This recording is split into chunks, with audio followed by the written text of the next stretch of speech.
Hola, somos Natalia Baute, Russell Celis, Santiago Jurado y Diana Lizarazo. En este podcast estaremos narrando una historia donde podremos apreciar a los signos propuestos por Tomás de Aquino, donde el signo inteligible, sensible, natural y convencional harán presencia en esto. A continuación, la narración, el retrofuturista. Forrest Miller, un científico que vivía aislado en su vivienda en 1834, se encontraba experimentando como de costumbre.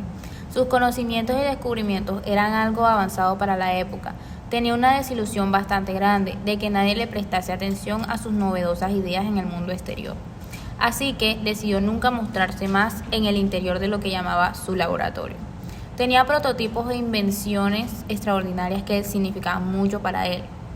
Ese día, experimentando con la velocidad de una réplica a tamaño miniatura de lo que era un carruaje, logró alcanzar la velocidad de la luz, pero el carruaje se desintegraba. A la velocidad a la que iba el carruaje, debía haber llegado en 2 minutos y medio. Sin embargo, al llegar el carruaje, solo se observaban moléculas de lo que era, ya que la fuerza de la aceleración lo destruía, lo que le rompió toda la ilusión, pues su invención más significativa iba a ser lo que se llamaba un dispositivo temporal hacia el mañana, lo que le permitiría estar en otro año más lejano. Deseaba salir de aquella época porque no sentía que era apreciado ahí y se sentía desadaptado, o al menos donde vivía, aunque nunca logró saberlo con certeza. Alcanzar la velocidad de la luz era el comienzo del experimento que creyó que realmente lo satisfaría. Pasó noches sin dormir, intentando que funcionara, pero llegó a la conclusión de que era imposible. Requeriría un elemento que ni siquiera existía, aunque crear elementos y compuestos no era un problema para él. Este proceso requeriría conocimientos teóricos, que aún no tenía, violando cualquier ley física conocida. Esa noche se sintió realmente importante y abatido, tanto que renunciaría a toda la ciencia. Ya no le veía sentido, se sentó y empezó a escribir. Tenía a lo que le llamaba un generador de fechas automáticas. Selló con eso la carta y empezó a escribir algunas reflexiones finales sobre su trabajo. A lo largo de los años se extendió tanto que se quedó dormido. Al despertar sintió de inmediato una presencia humana que no era la suya. Primero se asustó, pero luego que echó un vistazo se parecía a él, convenientemente. Era el mismo, pero su yo futuro viajó a ese instante, ya que no era el momento adecuado para abandonar su proyecto. Aunque no lo crea, el abandonarlo tuvo grandes consecuencias negativas en el futuro. Un futuro que en su línea de tiempo es postapocalíptico, donde terminó retomando su proyecto demasiado tarde, cuando el planeta ya estaba condenado. Este futuro se ubica en el año 1999. La Tierra habría sufrido 5 guerras mundiales, en donde la tecnología de Forrest Miller habría sido usada una vez que unos militares registraran su casa. Él sabía que detonarían bombas atómicas en esa primera guerra. Que registraran donde vivía le parecía inevitable, por lo cual lo último que hizo fue congelarse por un tiempo.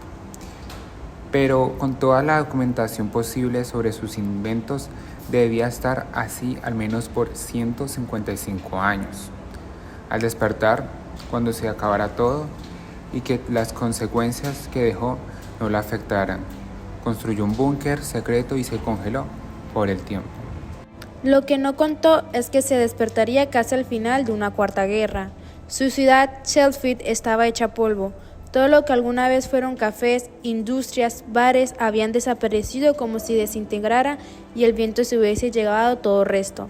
Se vio obligado a caminar hasta donde vio un poco de tierra fértil. Se alegró por un momento, pero tras toda esa tierra fértil había un mecanismo que fabricaba comida automáticamente, extrayendo solo un poco de tierra fértil y convirtiéndola en comida.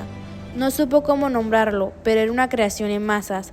Se acercó, imaginó que habría al menos una persona administrando el lugar y haciendo que todo funcionara, pero se llevó una gran sorpresa al ver que no eran humanos, pero se asemejaban a nosotros en cuanto a anatomía. No lograba comprender nada hasta que relacionó con los inventos y máquinas que hacía varios años. Aunque estos parecían tener voluntad propia, hacían cosas propias a los humanos. A esto lo llamó autómata antropomórfico, por su similitud al humano. Intentó interactuar con ellos, pero estos hablaban con sonidos raros. Al intentar leerlos no entendía nada, hablaban como con unos y con ceros, así que parecía que tendría que averiguar por sí mismo lo que estaba pasando. Se quedó durmiendo en aquella fábrica por un tiempo. Sin mayor percance, ninguno de esos autómatas antropomórficos, a los que llamaría a partir de ahora androides por etimología, parecía estar en contra de que estuviese ahí, pero sí empezó a indagar un poco en el funcionamiento de cada uno de ellos, lo que le daría idea para ir creando nuevas invenciones que en un pasado no tenía la oportunidad de crear por una limitación de recursos, lo que le abrió todo un mundo de ideas nuevas y le fue despertando una pasión nuevamente por creación. En lo que iba retomando su curso en las ciencias entre un grupo de esos mismos androides, pero estos tienen diseños y algo que parece una de esas armaduras que usaban los caballeros, pero en su versión más futurística. Llegan a la fábrica, pero los acompañaba un humano. Al parecer vinieron a recargar provisiones de ese lugar que la fábrica en masas. Ya Forrest Miller le veía más sentido a todo esto y supuso que el mundo sigue en guerra, lo que le sorprendió cuando escuchó al humano que llegó, que parecía tener un inglés un poco más moderno, es que ya declararon una quinta guerra. En llanto explicó que ya casi no hay humanos en la Tierra, a lo que los androides respondían con lenguajes que él sí parecía entender. Decidido, Forrest Miller se dio cuenta de que ya no puede vivir así y no puede dejar que a la Tierra le pase todo esto. Reunió todos los materiales posibles, exploró zonas que le parecía devastador mirar y con el miedo constante de la Quinta Guerra Mundial, identificó de diferentes dimensiones nuevas de los hombres. Armado de valor y determinación, logró hacer que lo que era la reversa de lo que creíamos imposible, viajar al pasado. Con la ayuda de los documentos que aún conservaba, viajó en la fecha específica donde hizo su carta despidiendo a la ciencia, aunque tenía que esperar a la fecha exacta. Pasó 10 años construyendo e ingeniando nuevos proyectos en un lugar resguardado. Ya era 1999 y tenía que retroceder 155 años en el pasado. Armado de valor, encendió la máquina y lo logró. Estaba ahí con su yo del pasado. Le contó brevemente todo lo que podría pasar si abandonaba su proyecto, sin llegar a detalles de su futuro personal, y así convenció a su yo pasado de seguir en la ciencia. No tendrá que esperar mucho para que su trabajo fuera reconocido mundialmente en el auge de la ciencia. Motivado con que su yo futuro lo lograra, no vio imposible hacerlo, también retomando sus investigaciones y después animándose a crear. Su yo futuro, en cambio, decidió tener una vida tranquila bajo otra identidad en esa ciudad, llegando hasta viejo, viajando y haciendo cosas que nunca había hecho antes, animando una que otra vez a su yo pasado a salir también. Con el tiempo se volvió en un reconocido científico, lo que anhelaba. Ya no le interesaba cambiar de época y patentó todas sus invenciones, lo que hizo que no fuera usado en mal propósito, por lo cual 5 guerras mundiales se disminuyeron a 2, pero estas no dejarían consecuencias tan vastas. Y ya llegamos a la final. Ahora relacionaremos esta maravillosa historia y los signos. Empezaremos con signo inteligible o formal. Forrest Miller, el científico del relato, puede ser visto como un creador de signos formales en el sentido de que sus invenciones y descubrimientos son representaciones mentales de conceptos que luego se expresan en forma física a través de sus inventos. Signo sensible, material o instrumental. Las creaciones físicas de Forrest Miller, como sus máquinas y dispositivos, podrían considerarse signos materiales o instrumentales, ya que representan ideas abstractas y conceptos de una manera tangible y observable. Signo natural y convencional. Arbitrario.